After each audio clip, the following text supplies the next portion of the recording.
Welcome to my first and hopefully not last Minecraft Java patch note video. So many changes in 24W33A.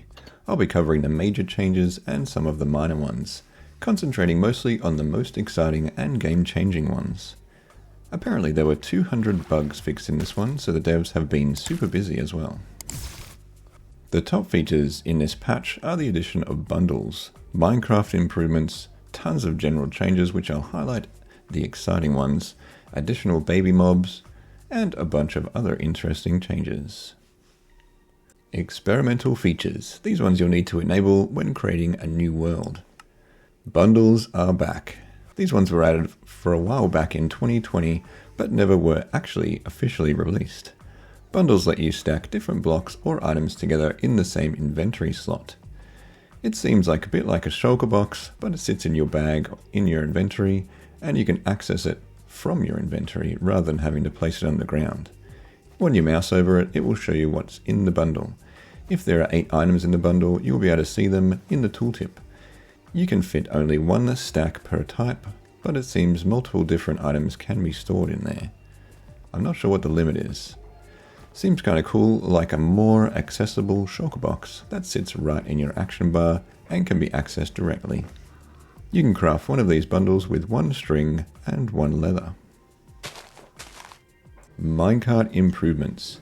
They are aiming to make minecarts more usable as an endgame way to travel, rather than just strapping on a pair of wings and never needing to use any other types of travel. So this should be an interesting change. Minecart movement changes. They can now jump better, and they are less likely to derail.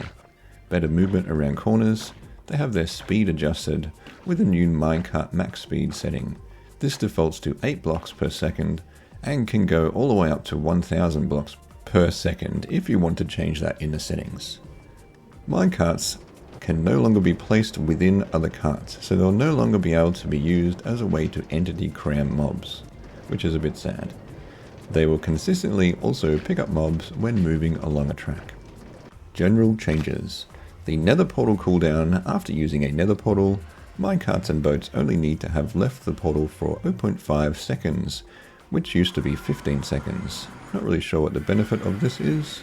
The breeze mob no longer have a minimum distance required to attack a target. Wolves can now be fed cod, salmon, tropical and pufferfish, and also rabbit stew. The game will limit its frame rate when the player is AFK or the game is minimized. You can change how many frames in the video settings. Bees will travel around outside the nest for reduced time and should not get lost as easily trying to pathfind into a flower they can't reach. Bats can now spawn at any height if it's above sea level, as long as it's dark enough and the light level is low enough, so more pesky bats on the way. A triggered raid will no longer spawn if the raiders can't find a place to spawn within a reasonable distance of the village they're trying to raid. I wonder if that will break all of the raid farms. More babies. There are now baby versions of dolphins, squid, and glow squids. Small and large salmon varieties. Does that mean baby fish as well? Redstone torches have a new style with a new texture and models, so no longer will they appear as red versions of a normal torch. The rarity of items is being changed overall, so basically the rarity factor for a massive load of items will be changed, so some will become easier to find and some will be harder. There is a huge list of the items and the rarity changes. I won't go through each block or I'll be here all day. Some of the more notable changes are enchanted golden apple is now rare rather than epic, so it will actually be easier to find these ones. Tridents are now rare, also rather than epic, so they will be easier to obtain.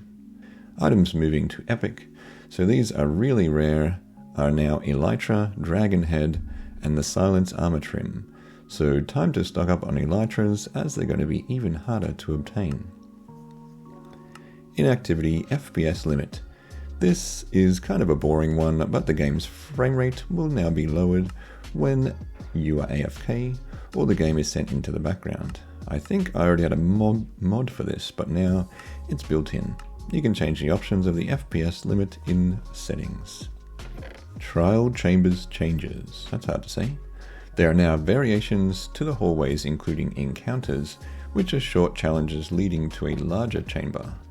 They have also replaced the empty chests at the entrance of a chamber with a hopper and barrel to better show the players that these are meant for disposal and inventory management.